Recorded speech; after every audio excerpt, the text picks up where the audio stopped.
In this video, I'm going to be talking about what inspired action is, how to do it, and why it is essential for manifesting. Hey guys, I'm Kim and welcome back to the Higher Vibes Tribe community, a place where we learn to be our truest, most authentic selves through using the law of attraction, developing a positive mindset, and taking care of your mental well-being. Hi guys, before we start, I just want to let you know that my one-to-one coaching is now open. If you're ready to connect to your higher self, step into your true power, and live your dream life, click the link in my description to book your free 30-minute discovery call. Today, we're going to be talking all about inspired action. If you've been manifesting for a while, I'm sure you've heard about this term before. But if not, no worries, because we're going to be covering everything you need to know in this video. So, what exactly is inspired action? Inspired action is one of the 12 spiritual laws of the universe, just like the law of attraction. This law states that in addition to being aligned with your desire, in order to manifest, you need to take inspired action towards your desire. I feel like this is such a major misconception when it comes to the law of attraction, especially with people who like to argue that the law of attraction doesn't work. They say, oh, what, you just have to wish for something and it's gonna come true? And I'm like, who said that? No one said that's how it works. Taking action is such an essential part of manifesting, but not only taking action, but taking inspired action. Inspired action is literally doing something that you're inspired to do or that feels inspiring while you do it. This is a major distinction and an important distinction than just taking action alone. Just action can feel difficult, forced, hard, and unpleasant. Inspired action feels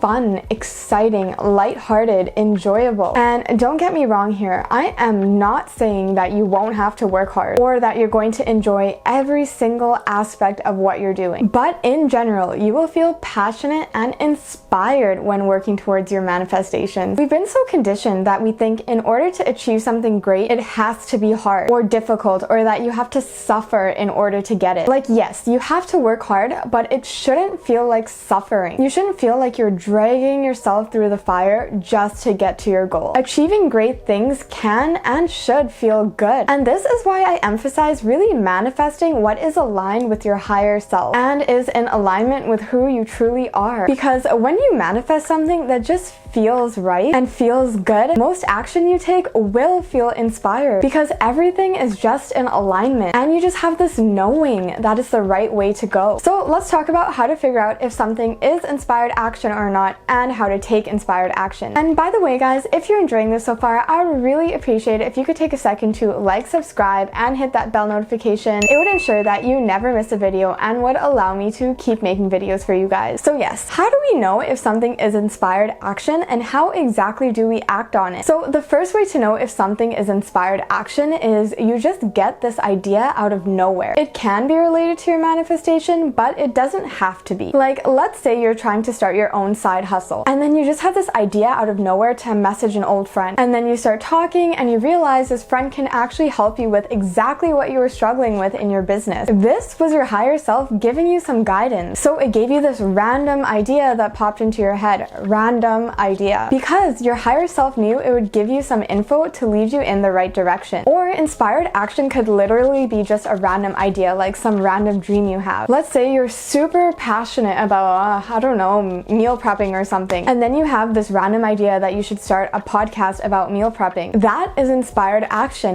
That is a message from your higher self. It is telling you to go for it because it is aligned with your desires and it is aligned with what you are meant to be doing in this life. You might be wondering, how can I tell if it's a message from my higher self or it's just some random crazy idea? If it feels good and it feels right, then it is a message from your higher self telling you to just go for it. And when I say it feels good, I don't mean that it isn't a little bit scary, but it's scary in a good way. Like a little scary, but a little exciting. Like you do feel excited thinking, like, what if this did work out? It's only your negative thoughts and your conditioning that tells you it's crazy or that it won't work out. This is why it's so important to just go for it and act on this inspired action before you talk yourself out of it. There is a reason why you're getting these ideas. It is literally your higher self telling you to go for it because it will work out for you. So how exactly do you start to listen to these ideas or these instances of inspired action? One important thing is that you have to start trusting yourself. Anytime we have an out-of-the-box idea or something that's a little bit unconventional or off the beaten path, we just write it off immediately. We shut it down and tell ourselves that maybe someone else can do it, but we can't. Or we start thinking, what will so-and-so so thing? Or how will this fit into my current lifestyle? No, you are getting these ideas for a reason. Literally, the only thing stopping yourself is your own belief that you won't be successful. You are the only thing standing in your way. Your higher self is telling you to go for it. The universe is here supporting you. So you need to get out of your own way and start trusting yourself. Another way to listen to that inspired action is to make time to connect with your higher self. Start to develop a relationship with them. Take time out to meditate, to connect with yourself, to spend time alone, and to go inward. You will begin to see this relationship with your higher self form through this stillness and this silence. And over time, you're going to start to develop this awareness and realize that all these ideas that come out of nowhere aren't random. They're inspired action. They're inspired ideas. And this goes hand in hand with trusting yourself. When you have this relationship with your higher self, you will know that you are supported and you will just begin to trust yourself more anyway. And you'll just be open to trying new things. So yeah, it really all starts with that awareness. So the second part of inspired action is feeling good when you work towards your goal. Like again, I want to emphasize that this doesn't mean not working hard. And it doesn't mean that you're going to enjoy every single aspect of what you're doing. But in general, you will feel excited and motivated to work on it. Like think about a job that you had that you didn't like. You probably went to work every day kind of hating it. Like you're probably just dragging your feet, doing the work, but you probably didn't feel very good while doing it. And you were just counting the hours till it was over and the days until your next vacation. Yeah, this is the exact opposite of what inspired action is. And we do not want to be feeling this way. Whenever we're working towards our manifestation, we should feel this excitement, and working on it shouldn't feel forced because you are just so enthused about the prospect of it actually working out. Think about maybe a personal project that you had. So after coming home from a job that you hated, you ran to the desk in your room and started working on whatever you were working on. And the next time you checked the clock, a few hours had passed and you didn't even notice. This is the way we should be feeling when taking inspired action. It is not unrealistic. Think about those successful business people, successful entrepreneurs, whatever. Yes, they worked hard, but they had passion behind whatever they were working on. They loved what they were doing, even if it was difficult at times. And in order to make sure we're feeling this way, we should be picking manifestations that are in alignment with our higher self. So how can we make sure that this is the case? One way I just mentioned is fostering that relationship with your higher self and learning to trust yourself. And another way again is just starting to develop this awareness of how something feels when you think about it. Whenever we have a thought and experience emotions, we experience these sensations inside of us. Pay attention to these bodily sensations. Do you feel excited or anxious? Do you feel hopeful or dismal when you think about it? Make sure you are picking manifestations that make you feel good inside. Over time, you'll be able to differentiate if something feels downright bad or if something is scary, but that exciting scary. This is what you want to be feeling. And lastly, when you develop this relationship with your higher self and begin to gain this awareness, you will start to trust yourself more and know that things are working out for you. You aren't going to be thinking, what if it doesn't work out? You're going to start thinking, what if it does? You're going to feel supported when you go for these ideas because you know that the universe has your back and it is going to make it work for you. Inspired action is just such an important part of manifestation that is often forgotten. So it really is essential that you are doing everything possible to make sure that your manifestation happens. Just make sure it's inspired. So the main takeaway I want you guys to have today is to know that inspired action goes hand in hand with manifesting. When you work towards your goals, it should feel good. You don't have to suffer to achieve great things. Start to develop your relationship with your higher self and act on ideas as they come. Pick manifestations that are aligned and feel excited when working on them. And know that if you do this, it will all work out for you. If you guys enjoyed this video at all, please like and subscribe. And as always, until next time, sending good vibes your way.